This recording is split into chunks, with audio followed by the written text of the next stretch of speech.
네. 지금은 아닌 건 아니다.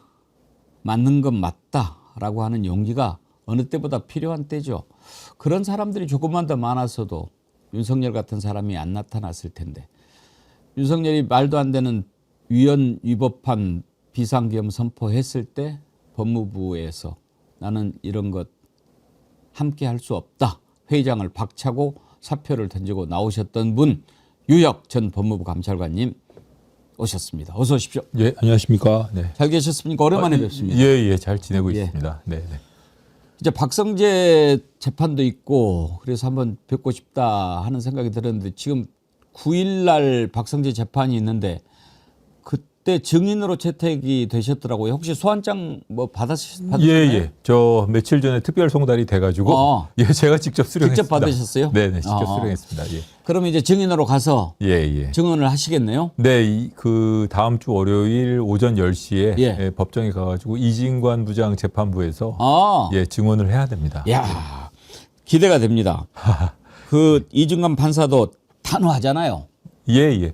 근데 이제 그 어떻게 재판 절차가 진행될지는 지켜봐야겠지만 일단 물어보고 싶은 게 박성재 쪽에서 나오는 얘기가 그때 회의를 했는데 유혁 감찰관은 회의 참석 안 하고 갔다. 네. 그때 뭔 내용을 알겠느냐 이렇게 이야기를 한다고 그래요. 뭐 그렇게 뭐 피고인 입장에서는 뭐 그렇게 말씀하실 수 있을지 모르겠지만은 뭐 그 제가 특검도 그렇고 특수본에 가서도 조사받으면서 말씀드렸습니다만 뭐 가가지고 이 회의가 어떤 내용인지 그리고 또 회의 참석자들이 어떤 사람이 있는지 사실은 뭐 저도 경황이 없어가지고 정확하게 어떤 분이 있었는지는 뭐 정확하게 기억을 못 하더라고요. 근데 그때 그러셨잖아요. 제 기억에.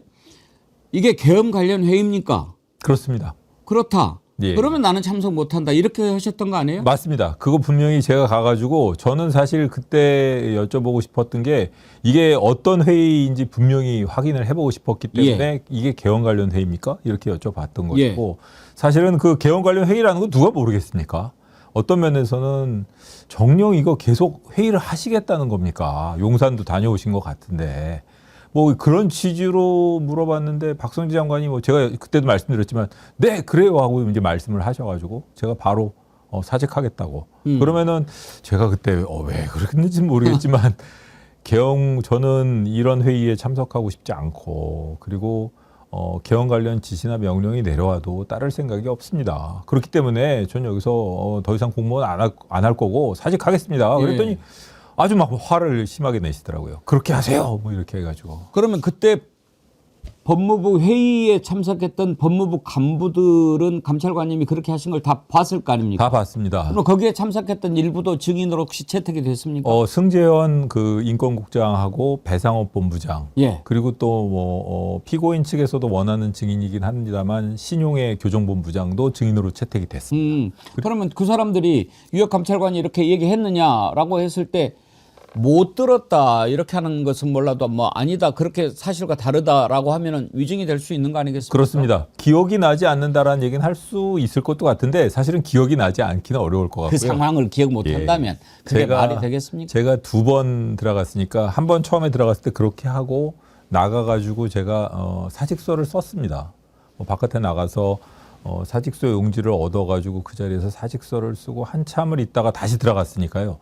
사실은 첫 번째 들어갔을 때 박성재 장관이 교정본부장인지 출입국본부장인지 누군지 모르겠지만 둘 중에 한 사람하고 이야기를 하고 있었고 두 번째 들어갔을 때 또 그 교정본부장인지 출입국본부장인지 얘기를 하고 있었거든요. 그 순서는 모르겠습니다. 먼저가 뭐 출입국본부장인지 먼저가 교정본부장인지 어쨌든 그 두 사람과 뭔가 업무 관련 대화를 하는 건 보았고 그다음에 또 하나 말씀드릴 수 있는 거는 제가 분명히 바깥에 나가서 사직서를 썼지 않습니까? 그리고 나서 다시 들어갈 때까지 진지하게 회의를 하고 있었다는 거 그건 분명한 사실입니다.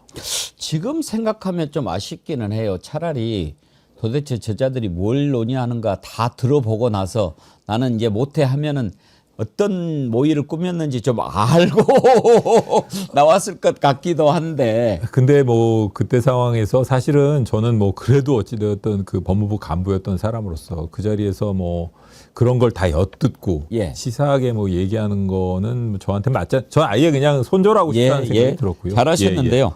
근데 그 법무부 회의할 때 감찰관님은 반드시 그 불러야 되는 소집 대상입니까? 실국장 회의 참석자입니다.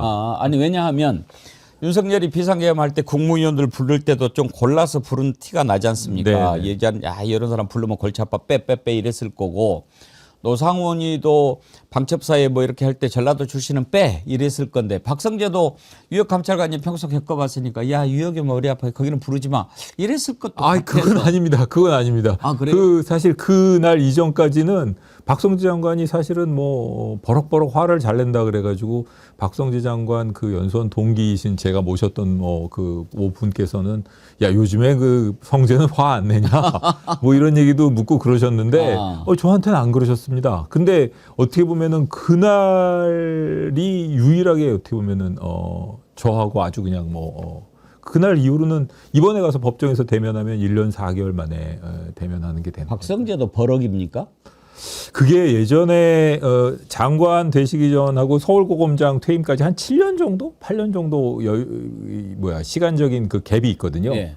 예전에 현직에 계실 때는 좀 아랫사람들한테 좀 화를 많이 내신다는 소문이 있긴 했습니다. 윤석열하고 닮은 게 많네요. 그 조금 다른 스타일로 화를 많이 내셔가지고 그래가지고 근데 저는 감찰관 그러니까 그날 그만두기 전까지만 하더라도 다른 실국장들 같은 경우에는 많이 그런 얘기를 많이 들어가지고 감찰관님한테는 안 그래요. 그리고 저한테는 안 그러던데 이러고 지내고 있었는데 그날이 그렇게 된 겁니다. 예. 우리 기자 선배 중에도 벼로가 혈쭉이 계셨어요. 혈쭉. 네. 혈쭉 아세요? 예. 피혈자, 대죽자, 예, 핏대. 예. 하도 핏대를 자주 세워가지고 핏대 선생, 혈쭉 선생이라고 우리가 부른 적이 있었는데 예. 자기 분노 조절이 잘 안 되는 경우가 있는 거죠. 박성재 장관이 저 초기에는 안 그랬던데 가면 갈수록 그게 좀 심해지고 뭐 후배들끼리 이제 옛날 모습이 다시 나오시는 것 같다고 이런 얘기를 했을 정도니까 그때가 김건희 씨 안방, 김안방 이런 거 저장해 놓고 용산에서 계속 압력받고 그러던 때라서 아마 본인도 스트레스 받으니까 옛날 모습이 다시 나오지 않았나. 지금 와서 돌이켜보면 그래서 그랬던가 이런 생각도 하고 있습니다. 그러면 감찰관님 짐작컨대 박성재가 그 회의를 소집해서 논의하려고 했던 것은 무엇이라고 생각하십니까? 저는 박성재 장관 측에서는 본인이 말리지도 못했고 말릴 기회도 없었고 본인 역시 동의는 안 했다는 식으로 얘기를 합니다만 본인이 그렇게 범위를 부인한다던가 가담 사실을 부인한다면 결국은 본인의 언동이나 행동으로 판단하는 수밖에 없지 않겠습니까?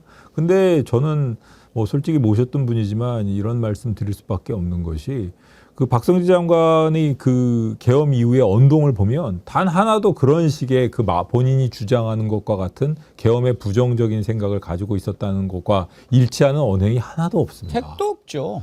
우선 기본적으로 반대했느냐라는 질문을 기자들이 했었을 때 3일 동안은 침묵을 하셨어요.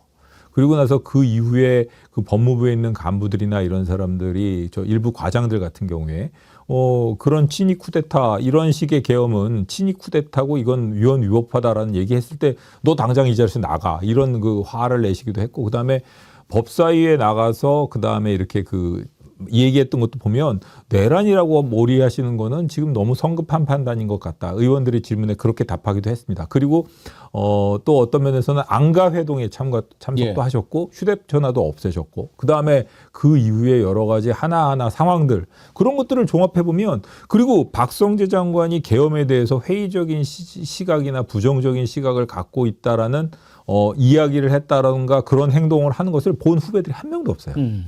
저는 사실 그 사건 이후에 그 회의 장소에 참석했던 몇몇 국장들하고는 통화도 했고 그다음에 과장들하고도 그 이후에 법무부 분위기나 이런 거에 대해서 저도 얘기를 들을 거 아닙니까?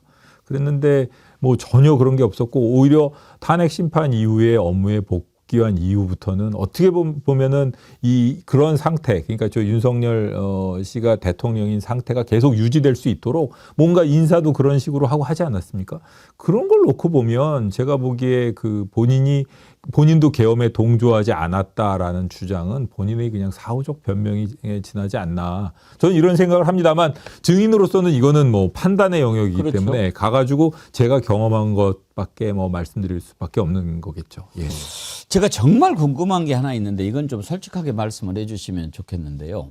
이번에 윤석열 내란 과정에 저는 이제 김용현, 노상원 등 군을 움직인 쪽은 빼고 이쪽으로 봤을 때는 계엄 다음 날도 모여서 논의를 했던 박성재, 이상민, 김주현, 이완규 이런 자들이 정말 핵심이라고 생각하거든요. 그러면 정말 주요 임무 종사자라고 생각이 되는데 그중에서 박성재에 대해서 영장이 2번이나 기각이 됐어요. 네네네. 왜 그랬을 거라고 보십니까? 저는 이런 아주 비정상적인 상황, 아주 이런 국가적인 위기 상황을 바라보는 그 법원의 시각의 안일함, 그런 점, 그러니까 이게 얼마나 심각한 상황이었던가에 대한 법원의 인식이 좀 부족하지 않았나라는 생각도 들고요. 한편으로는 증거적인 측면에서 보면은 박성재 장관 같은 경우에는 사실 그 탄핵 심판 과정에서는 이런 모든 사실관계가 밝혀지지 않았지 않습니까? 그래서 탄핵이 기각이 됐고, 그 다음에 사후적으로는 여러 가지 박성재 장관이 계엄과 직간접적으로 영향이 있었다는 여러 가지 증거들이 나오기 시작했죠. 뭐 들으면 들을수록 이 양반이 이게 단순하게 그냥 그날 가가지고 알게 되었던 것인가라는 의심이 들 정도로 여러 가지로 뭐 그 김건희 사건 무마라던가 그날도 가장 먼저 그 용산에 불려간 사람이라던가 그리고 그 이후에 뭐 이렇게 국무회의와 관련돼서도 이렇게 좀 절차적인 적법성을 확보하기 위해서 뭔가 본인이 스스로 제안을 했다던가 이런 여러 가지 상황이 나타났는데 그런 것이 어떻게 보면 영장 청구 이후에 자꾸 드러났던 점이 있습니다. 그렇기 때문에 아마 그런 것 때문에 운이 좋았다고도 볼 수 있는데 과연 그게 재판이 끝날 때까지 본인에게 유리하게 작용할지는 지켜봐야 될 것 같아요. 예. 제가 이제 좀 죄송하지만 왜 솔직한 답변이라고 말씀을 드렸냐면은 그때는 몰랐는데 지금 와서 보면 조은석 내란 특검이 과연 엄정하게 공정하게 수사를 했는가에 대한 의문이 조금씩 생겨서 예를 들면 한덕수 같은 경우에 좀 석연치 않은 점들이 드러나고 있거든요. 네네네. 구속영장 한번 청구했다가 기각되니까 곧바로 불구속 기소해버리고 상당히 매우 중요한 임무 종사자라고 생각을 했는데 딸랑 15년 구형하고 맨 처음에 이제 나중에 이중환 부장판사가 공소장 변경하라고 하지 않았으면 큰일 날 뻔했을 정도로 내란 우두머리 방조로만 기소를 하고 이런 것들 보면 이거 뭐야 저 한독수는 봐주려고 마음먹었던 거 아니야 이런 생각이 드는 게 합리적이지 않습니까? 뭐 그런 의구심을 가지실 만도 한 사안이 뭐 여러 가지 정황들이 있죠. 그래서 박성재도 2번이나 기각이 된 게 과연 제대로 구속영장을 칠 마음이 있었는가 하는 의문이 드는 거예요. 뭐 그렇게 의구심을 가지실 수도 있습니다. 근데 제가 알고 있는 바로는 그 조은석 특검 쪽에서도 그런 의구심을 피하기 위해서 박성재 장관 수사팀은 검찰 출신 한 명도 포함을 안 시켰다는 거거든요. 그랬습니까? 예, 공수처 팀하고 경찰팀만 들어가 있다는 거고 공수처 저도 참고인 조사를 받았는데 네. 저를 조사한 분이 그 외부에서 들어온 변호사 출신 그 수사관하고 그다음에 그 공수처 경찰에서 나온 사람들이었습니다. 그리고 검사도 공수처 검사였고요. 그렇기 때문에 그런 것을 보면 제가 보기에는 좀 어떻게 보면은 박성재 장관이 수사 단계에서까지는 좀 운이 좋았다 이렇게 볼 여지도 있습니다. 예. 근데 박성재 입장에서는 지금 상당히 불안할 것 같아요. 내가 그래도 2번이나 영장 피해 나온 사람인데 하필이면 이진관한테 걸렸네 이런 생각하지 않을까요? 그거 뭐 지난번 그 한덕수 총리 사건 영장 선고 결과를 지켜봤다면 그거는 박성재 장관뿐만 아니라 뭐 다른 그 국무위원들이라던가 그때 당시에 주요 임무 종사라던가 방조 뭐 이렇게 그런 내란과 관련된 사건으로 기소된 사람들은 다 불안했을 겁니다. 그러니까요. 사실 그 공범 관계에 있는 사람들은 한덕수 총리 사건에 있어서의 그 판결 이유라던가 이런 것은 한덕수라는 이름을 지우고 공범들의 이름을 집어넣으면 그 사람들에 대한 비난이라고 볼 수 있을 정도로 아주 엄정한 내용이었기 때문에 아마 상당히 불안할 겁니다. 그럴 겁니다. 예. 법률가 입장에서 보시기에 네네. 이진관 부장판사의 판결과 우인성 판사의 판결 어떻게 평가하는지 제가 좀 여쭤봐도 되겠습니까? 저는 이진관 부장판사 뭐 제가 나중에 뭐 증인으로 출석해야 될 재판부인데 뭐 이렇게 말씀 어찌되었든 간에 뭐 법조 이런 뭐 연수원 기수를 떠나가지고 재판장이시고 지금 현재 재판을 하고 있는 그 사건에 대해서 1심의 최종적인 판단을 내려야 될 분이니까 뭐 제가 말씀드리는 게 조심스럽긴 합니다만 제가 과거에 뭐 검사 생활을 하면서 지켜봤던 판사들의 모습이나 이런 걸 놓고 보면 이진관 부장이 그냥 기준이라고 생각하시면 됩니다. 그게 뭐 사실 이번 내란 재판 같은 경우에 이렇게 보면 좀 독특한 모습들을 너무 많이 보다 보니까 영장 기각이라던가 뭐 우리 내란 재판 재판 전담부의 모습이라던가 이런 걸 보면 좀 지기현 재판부 같은 경우에 좀 실망스러운 모습도 있지 않습니까? 예. 내란 재판의 모습이 저래야 되는가라는 그 생각을 갖게 만드는 장면들이 많았는데 이진관 부장이 기본이고요. 우인성 부장은 너무 법 논리에 매몰됐다고 해야 되나? 좀 어떻게 보면은 이 일반인들이 생각하는 법 감정이나 상식 이런 부분에 대해서 아주 심각한 고민 같은 건 없었던 것 같아요. 일반 감정 상식까지 우리가 원하지 않더라도 법 네. 논리에 매몰됐다고 쳐도 그 논리 안에서 서로 자신의 논리가 충돌하는 그런 것을 우리가 많이 보지 않았습니까? 네네네. 어쩌면 그렇게 판결문을 쓸 수 있죠. 그게 저도 좀 그 점이 아쉽습니다. 뭐 결론에 대해서 어떻게 보면 판결이라는 건 결론을 가지고 그리고 또 공개까지 되는 마당, 재판 판결의 선고가 언론을 통해서 공개까지 되는 마당이라면 좀 더 신중하게 본인의 언행이 어떻게 비춰질지를 좀 고려를 해서 판결 요지문도 작성을 해야 되는데 이 판결 요지문을 보면 좀 자기만의 세계에 몰입해 있다고 해야 되나요? 그러니까 어떻게 보면 뭐 아주 속된 말로 얘기하자면 뭐 겉멋들었다고 해야 되나요?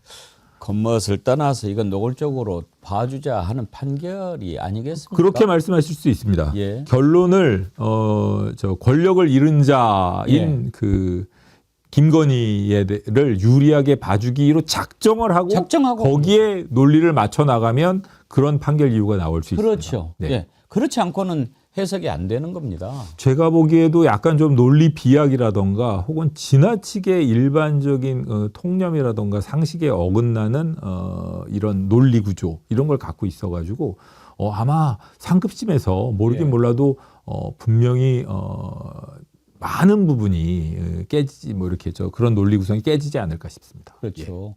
아니 어떻게 상식적으로 불법행위를 하자면서 계약서를 쓸 수가 있으며 고가의 뇌물을 주면서 그 자리에서 청탁을 해야만 그게 청탁이 되는지 그런 것을 쓴다는 것 자체가 이건 정상이 아니든지 노골적으로 봐주겠다는 마음을 먹지 않으면 할 수가 없는 일 아니겠습니까? 그렇습니다. 한쪽으로 편향되어 있는 어떻게 보면 편견이라던가 예단 그리고 본인이 생각하고 있는 결론에 맞추지 않고서는 그런 식의 논리 전개가 이루어지기 어렵죠. 자 그러면은 우인성 판사의 이번 판결은 납득하기 어려운 잘못된 판결이다라고 전제를 한다면 그것도 한번 여쭤볼게요. 배석 판사들 우리가 비난해야 됩니까? 아니면 그 사람들은 억울한 사람들입니까?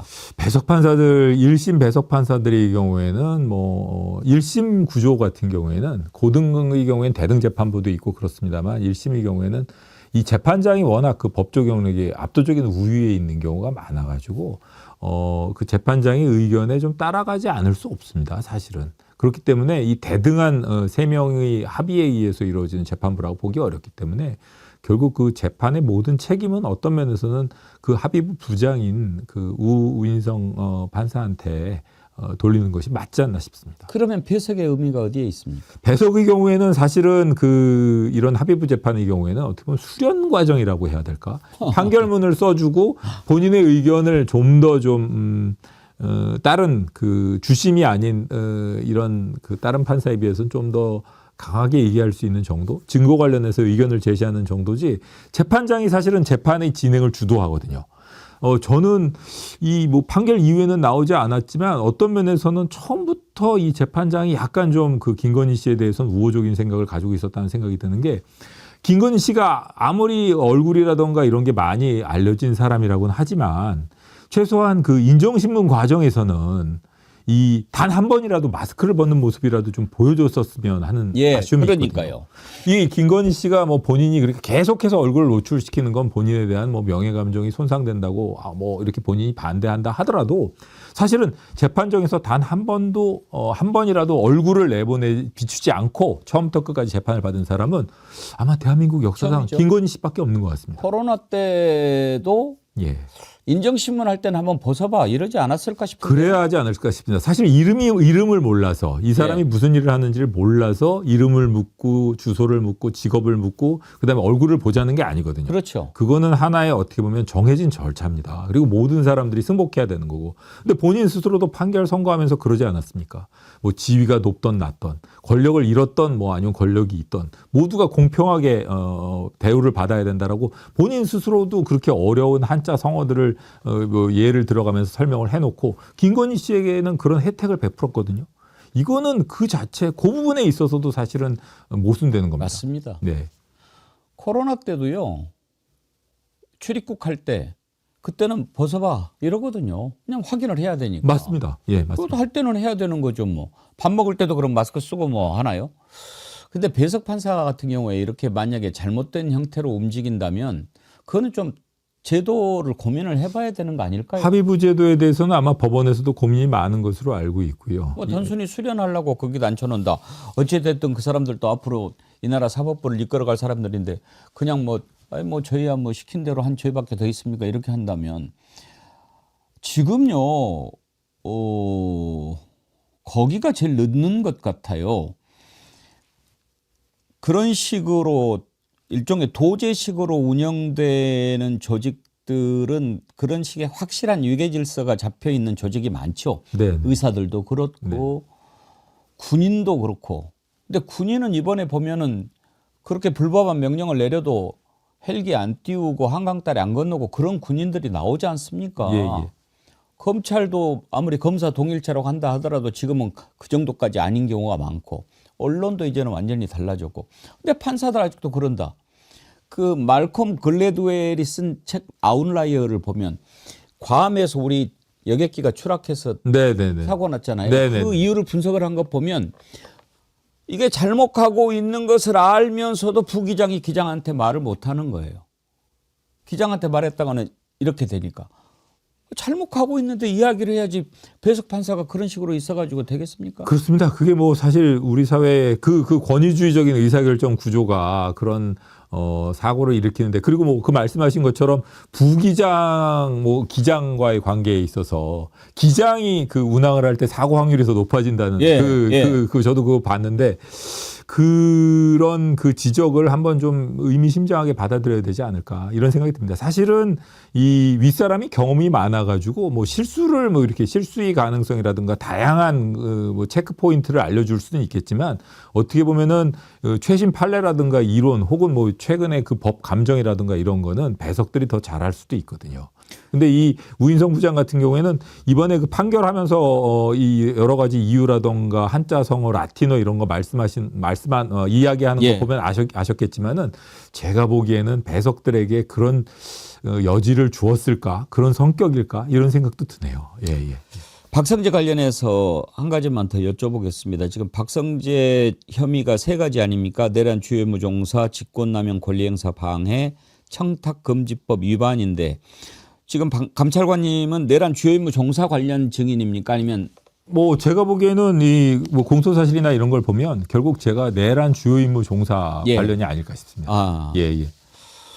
뭐 그럴 때 뭐 어떻게 뭐 자료 같은 걸 준비해서 갑니까? 아니면 그냥 뭐 아는 대로만 이야기하고 저는 그럽니까? 뭐 그냥 그날 있었던 일 뭐 제 머릿속에 확실히 기억하고 있고 그다음에 그 이후로도 뭐 여러 차례 말씀을 드렸기 때문에 저는 뭐 변화없고 사실 머릿속에 다 있습니다. 그러시죠? 그날 하나하나의 장면이 너무너무 생생해 가지고요.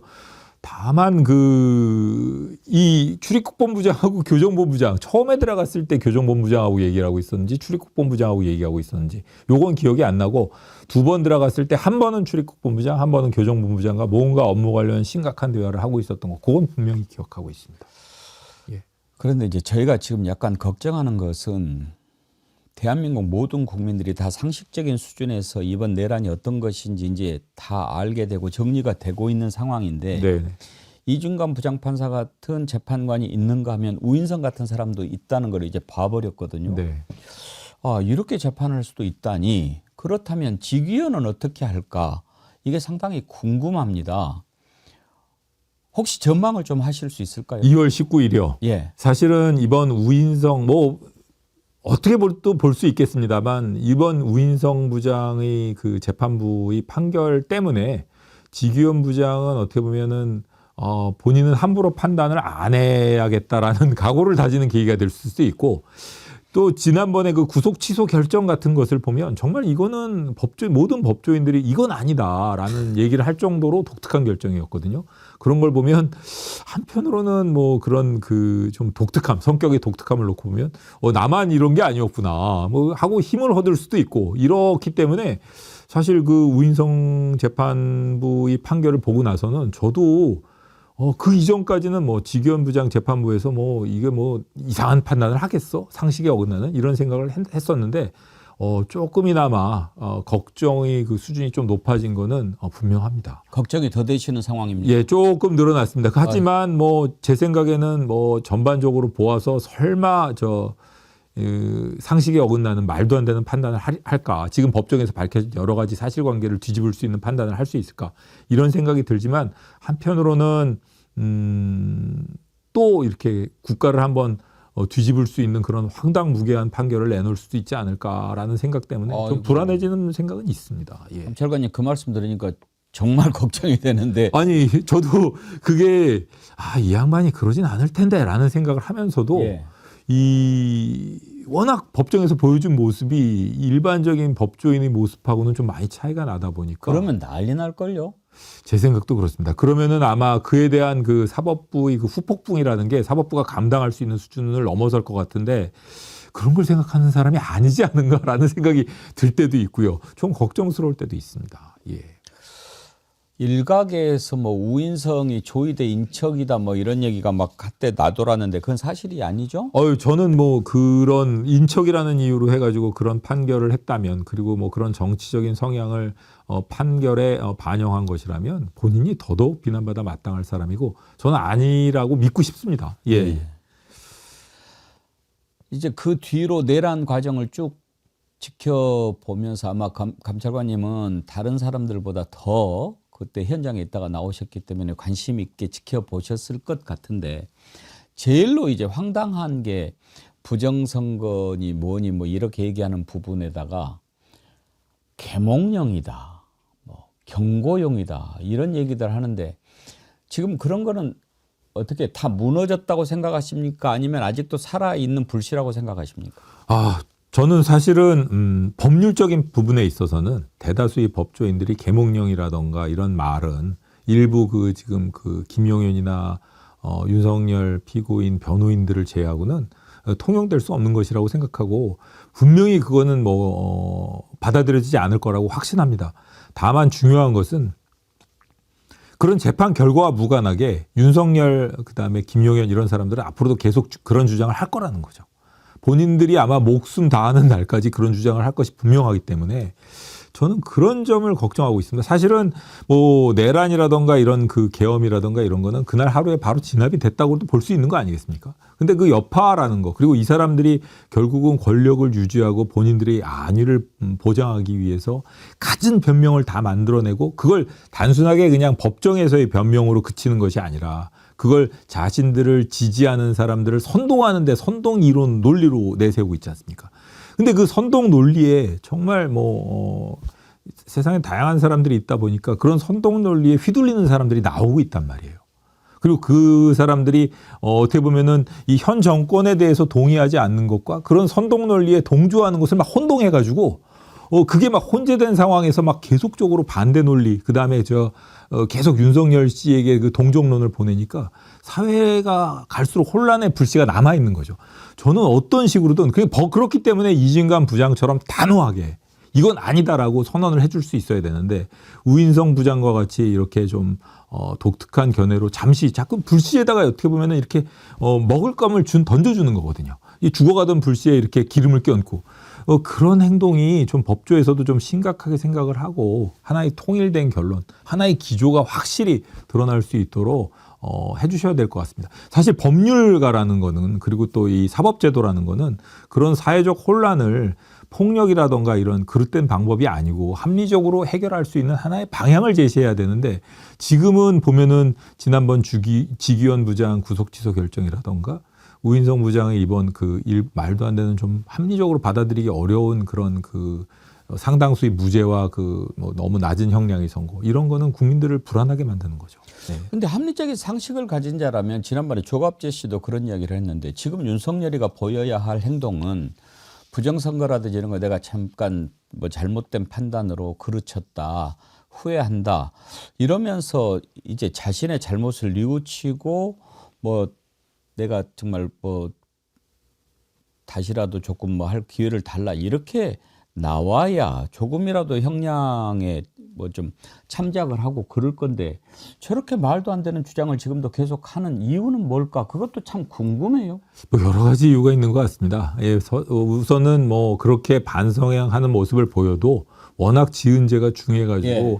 뭐 낮은 형량을 선고받긴 글렀으니까 기왕 하던 뭐 주장 계속 하자, 뭐 거둘 수 없다 이런 것도 있을 수 있고 한편으로는 아직도 망상에서 못 벗어났구나 이런 생각도 들고요. 그렇게 하라고 그럴까요? 김건희 씨 같은 경우에는 뭐 지난번까지는 좀 조용히 있다가 1년 8개월 선고되고 나가지고는 뭐 지지자들에게 늘 감사하다는 말을 전하고 싶은데 일일이 못하고 지지자들의 뭐 이름을 다 적어놓고 기억하고 있고 영치금 보내준 사람들도 이름을 기억하고 있다. 이런 말을 하고 있는 거 보면 아직도 본인이 정치적 영향력이 있는 사람이고 그런 걸 유지하겠다라는 그 미련, 집착 이런 걸 못 버린 것 같습니다. 그러니까요. 예. 그 주위에 이렇게 둘러싸여 있으면 그렇게 되는가 싶기도 하고요. 아 참 이번에 이제 이하상 변호사가 감치되지 않았습니까? 네네네. 검사 시절에 그래 재판장에 이렇게 이제 재판정에 들어가서 공판도 진행하고 그러셨을 텐데 저런 식으로 행동하는 변호사 보신 적 있으신가요? 전 못 봤습니다. 시국사건 변호인들이라 하더라도 비협조적으로 하더라도 시국사건 변호인들은 사실은 저 검사들을 주로 그 적대적인 입장이라고 생각하고 검사를 비난하거든요. 재판부를 비난하거나 그러는 경우는 제가 본 적이 없습니다. 아무리 시국사건이라 하더라도.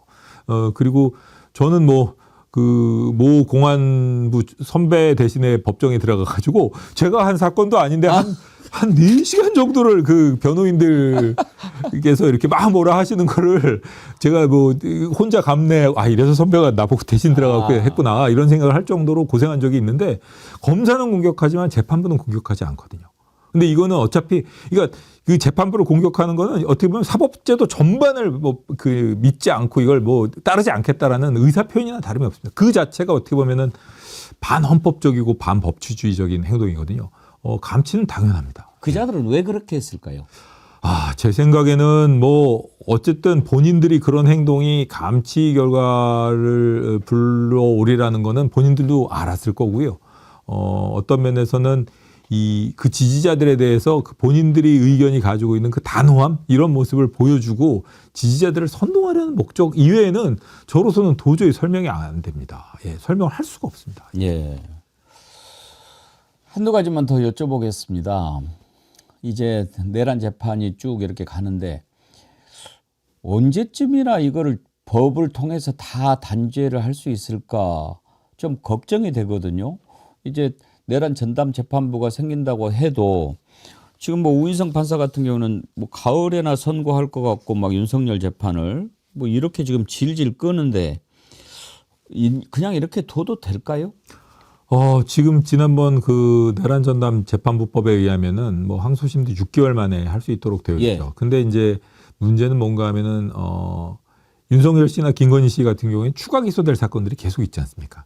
그 사건의 1심 재판이 끝나야 하고 본인들은 김건희 씨가 이번에 항소한 것도 항소를 안 하더라도 어차피 특검 쪽에서 항소를 할 것이고 본인들 입장에서는 항소심에서 모든 사건을 병합해서 그 하나로 형을 선고받는 게 유리하다고 생각해서 항소를 한 것으로 보이거든요. 그렇기 때문에 앞으로 그 1심 재판이라던가 추가건에 대한 재판 이런 걸 좀 기다려야 되기 때문에 아마 그 내란 전담 재판부법이 예정하고 있는 그 시간보다는 조금 더 걸려서 이게 좀 정말 답답한 얘기이긴 합니다만 내년 봄은 되어야만 일단락이 되지 않을까 이런 생각이 듭니다. 그렇군요. 예. 감찰관 부임하셨을 때 한동훈이 당시에는 검사장이었죠. 예, 맞습니다. 그때 검언 유착 혐의로 추미애 장관이 한동훈 검사장 감찰 착수했을 때 아닙니까? 네, 맞습니다. 그러면은 그 내용을 좀 잘 아실 것 같은데요. 알죠. 그게 원래 검언 유착 관련해 가지고 저는 그 이모 기자와의 그 녹취 대화 예. 그 내용을 다 읽어봤고요. 아, 읽어봤고 이동재 기자가 그때 강요죄로 구속됐다가 나중에 무죄 판결을 받지 않았습니까? 무죄 판결을 받게 되면서 사실은 그 무렵에는 이제 그 나중에 박범계 장관 들어오시고 계속 국감에서 이제 국민의힘 쪽에서는 이동재 기자도 무죄 판결을 났는데 그러면 한동훈에 대한 감찰도 이제 중단해야 되는 거 아니냐, 그게 맞물려 있는 거 아니냐. 그런 식이었는데 그 녹취록은 한번 보실 필요는 있어 보입니다. 그거 보시면은 저는 그 녹취록에 있어서 이게 뭐 검언 유착이냐 아니면은 뭐 그 한동훈 거기가 이동재 기자를 어떻게 보면 교사했느냐 이런 문제도 중요하겠지만 이 전체적인 언어라던가 오고 가는 대화의 내용을 잘 보실 필요가 있습니다. 저는 그걸 몇 번을 봤거든요. 예. 근데 그게 이렇게 얘기하는 사람들도 있어요. 뭐 이렇게 좀 거친 대화, 사실은 여기서 뭐라고 말씀드리기가 좀 그런 게 거친 대화, 비속어, 그다음에 모든 사람들을 어떻게 보면은 다 반말이거든요. 대통령부터 시작해서 모든 사람들 그냥 뭐 존칭 없습니다. 예, 그런 식으로 이제 뭐 걔는 뭐 그자는 뭐 그자도 아니에요. 그 새끼는 그러겠죠 뭐. 뭐 그 새끼는 입에 붙어 있더만. 걔는 예. 뭐 걔는 이런 거지 뭐 이런 식인데 그걸 보면서 제가 좀 실망을 했는데 그걸 어떤 사람들은 이제 친한 기자와의 사적인 대화니까 이게 아무 문제가 없지 않느냐라고 예. 얘기하는 사람들도 있고 한편으로는 어찌되었든 간에 공적 인물과 그다음에 기자와의 대화인데 이게 언론 접촉 규정이라던가 혹은 뭐 이 본인의 그 품위 유지, 품위 손상 이런 거와 관련된 거 아니냐라는 게 사실은 저희 생각이었습니다. 근데 그 정도로 문제를 삼는다면 기껏해야 뭐 할 수 있는 것은 크지 않았겠죠. 결국은 이동재 기자와의 그 공모 관계라든가 이런 게 인정이 돼야 되는 거고 이동재 기자 이 무죄 이후에 국민의힘 쪽에서는 이제 그걸 감찰을 중단해야 된다고 했는데 또 기억나는 게 한동훈 거기가 전화번호 비번을 안 풀었지 않습니까? 안 풀었잖아요. 그래서 저희는 그때 이제 일단 비번이 풀리기를 기대하고 있는 상황이었고 그런 상황에서 나중에 이제 윤석열 씨가 대통령이 됐습니다. 그래가지고 사표 수리가 돼버렸어요.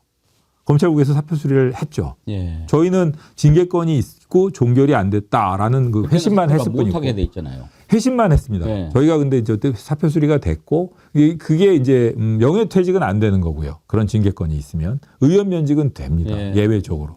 그래서 의원 면직이 됐고 그리고 나서 이게 뭐 혐의 없음 종결이 된 건 아니고 퇴직 사유 종결입니다.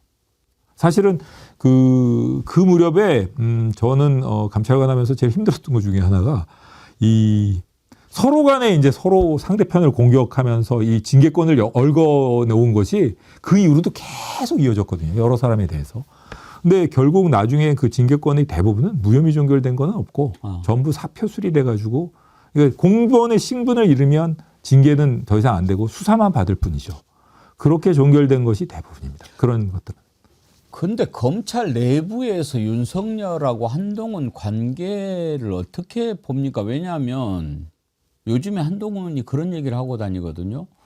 윤석열이 나를 키워줬다고 택도 없는 소리 막 그렇게 이야기를 하니까.